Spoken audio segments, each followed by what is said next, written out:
If ChatGPT is slow, freezing, or taking too long to respond, this video is for you.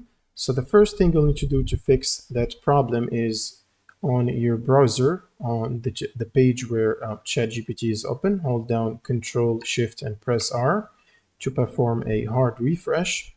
And if that still does not solve the problem, what you can do next is go to the browser settings, click on the three vertical dots, go to settings, and from here you want to go to privacy and security, click on it, and then click on delete browsing data.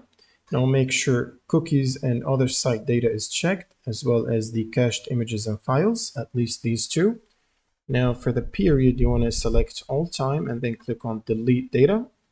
And once you've deleted the data, this might refresh the ChatGPT tab and sign you out of your account. So make sure to sign back in after doing that. And the next thing you can do is go to extensions. You can access that by clicking three the vertical dots here. Click on extensions and manage extensions. Make sure to disable all your extensions temporarily.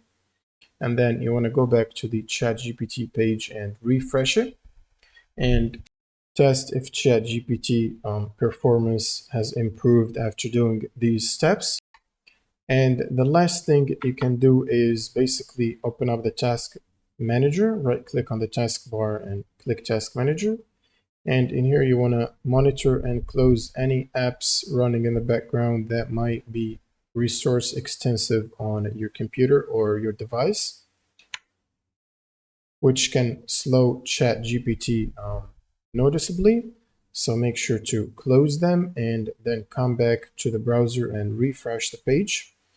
And you should notice that ChatGPT performance has improved. Also, if your session chat is too long, that can gradually decrease the performance and make it very laggy. So make sure to start new chats whenever possible. And that's pretty much it for this video. If you have any questions, leave them in the comments below, and see you on the next one.